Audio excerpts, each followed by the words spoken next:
Bismillahirrahmanirrahim. Assalamualaikum warahmatullahi wabarakatuh. Para santri sekalian kelas 11, alhamdulillah wassalatu wassalamu ala Rasulillah. Di bab kali ini kita akan mempelajari terkait hukum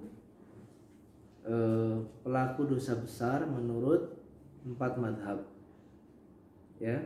Setelah kemarin kita mentarif atau mempelajari tentang pengertian dari al-kabirah dan as-saghirah, dosa besar dan dosa kecil, ya, dan macam-macamnya pembagiannya.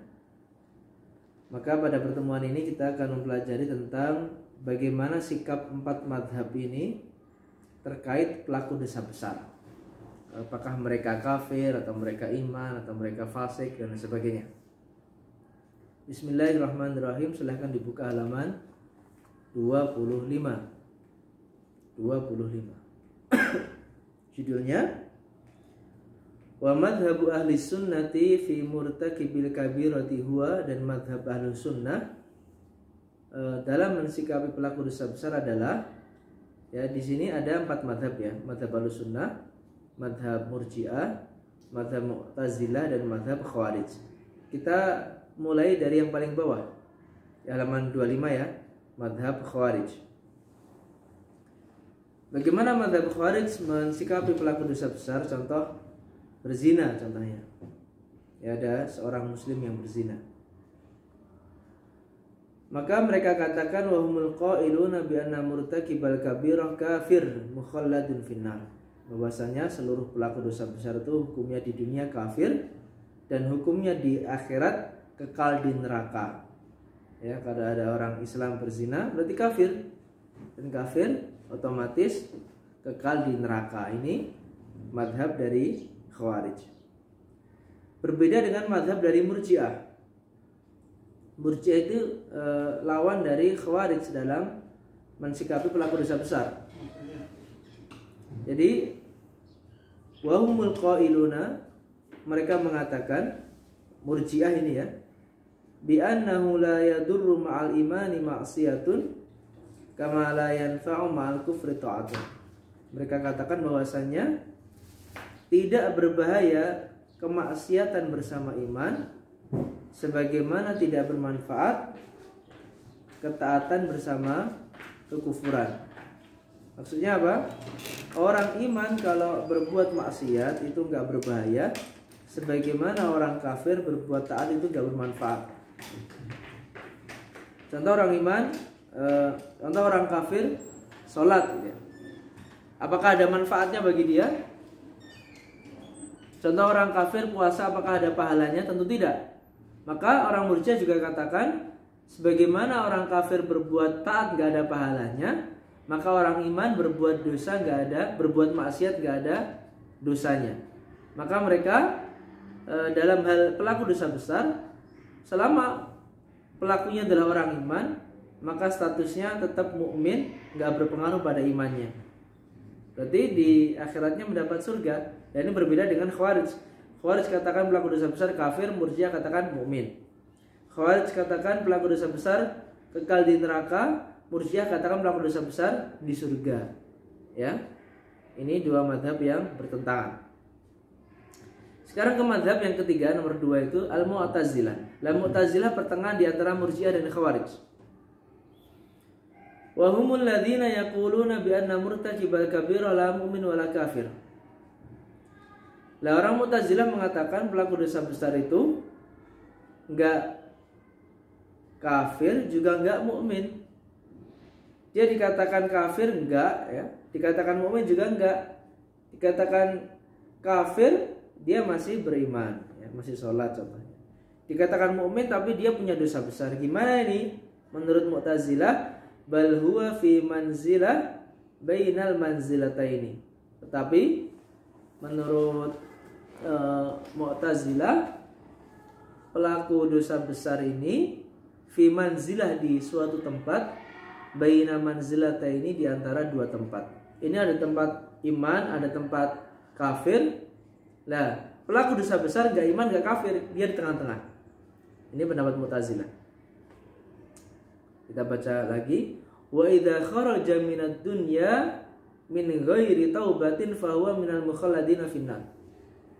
Lah ketika pelaku dosa besar keluar dari dunia tanpa taubat, maksudnya dia mati tanpa didahului atau pernah bertobat terlebih dahulu, maka fahuwa minal mukhalladina finnar, dia kekal di neraka. Ya, ini pendapatnya Mu'tazilah. Jadi Mu'tazilah ini cocok atau mencocoki pendapat Khawarij, padahal di akhiratnya pendapat Mu'tazilah dan Khawarij sama-sama di neraka pelaku dosa besar itu.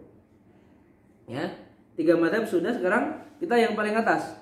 Lah bagaimana yang benar dari 3 mazhab itu? Ternyata yang paling benar adalah mazhab keempat, yaitu mazhabnya Ahlus Sunnah.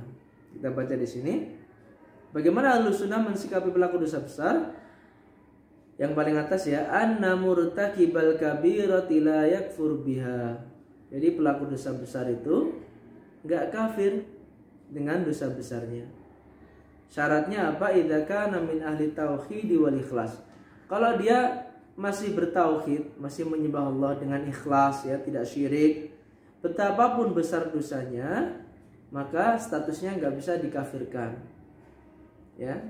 Karena dia masih beriman, dia masih salat, masih menghadap kiblat ya. Betapapun besar dosanya, dia enggak kafir, la yakfur biha, enggak kafir. Terus statusnya bagaimana kalau enggak kafir? Bal huwa mu'minun bi imanihi fasiqun bi kabiratihi. Tetapi dia statusnya adalah mukmin dengan keimanannya, fasik dengan dosa besarnya. Dia dikatakan mukmin karena masih beriman. Kenapa dia dikatakan fasik? Karena dosa besarnya. Jadi statusnya apa? Mukminun fasikun. Kalau nanti ditanya di imtihan, silahkan dijawab statusnya mukminun fasikun, pelaku dosa besar itu. Ya. Ini di dunia. Ya. Kalau di akhirat, maka statusnya apakah neraka atau surga? Ya. Sebagaimana pendapat Khawarij dan Murji'ah, maka Ahlus Sunnah punya pendapat sendiri bahwasanya pelaku dosa besar kalau mati membawa dosa besarnya, dia tahta masyiatillah. Dia di bawah kehendaknya Allah. Di bawah kehendaknya Allah Ta'ala. Maksudnya bagaimana? Insya'a afa'anhu wa insya'a adzabahu binar. Kalau Allah menghendaki, Allah mengampuninya. Kalau Allah menghendaki, Allah menyiksanya di neraka. Jadi ini haknya Allah. Terserah Allahnya. Kalau Allah mau mengampuni ya Allah ampunkan, masukkan surga langsung. Terkadang pelaku dosa besar dia punya amalan atau dia berbakti orang tuanya, dia mungkin sholatnya tertib ya, mungkin berbakti kepada kedua orang tua ya. Nanti ditimbang-timbang masih besar amal kebaikannya ya. Dia juga puasa Ramadan menghapuskan dosanya. Lah kalau Allah ampuni ya terserah Allah. Tapi kalau seandainya wa insya'a adzabahu, kalau Allah menghendaki, Allah juga bisa menyiksanya. Ini hak prerogatif dari Allah Ta'ala. Ya. Dan kita nggak bisa langsung memvonis dia pasti surga atau pasti neraka, nggak bisa. Sebagaimana Murji'ah dan Khawarij. Tapi semuanya dikembalikan pada Allah. Tahta masyiatillah, di bawah kehendaknya Allah. Alama kana minal amal. Ya, dia mungkin bisa saja disiksa di neraka sesuai dengan kadar pengamalannya, tetapi apa? Tsumma yukhrijuhu minha. Dia dikeluarkan dari neraka, fala yukhalliduhu fiha, dan tidak kekal dalam neraka ya. Karena seberapapun besar dosanya, selama dia masih menyandang ismal mukmin, masih statusnya adalah orang beriman, tetap dia akan dikeluarkan dari neraka ya. Walaupun dia masuk ke neraka, dia nggak akan kekal selama-lamanya. Ya ayyuhalladzina amanu taqullaha haqqa tuqatih wa la tamutunna illa wa antum muslimun. Jangan mati kecuali keadaan muslim ya. Keadaan muslim itu mati keadaan beruntung. Bagaimanapun keadaannya, selama dia masih muslim, masih mukmin, memegang tauhid, dia masih tetap beruntung. Karena pun kalau masuk neraka ya waliyadzubillah ya, tetap dia masih punya kesempatan untuk dikeluarkan dari neraka. Baik, begitu saja para santri sekalian. Wabillahi taufik. Assalamualaikum warahmatullahi wabarakatuh.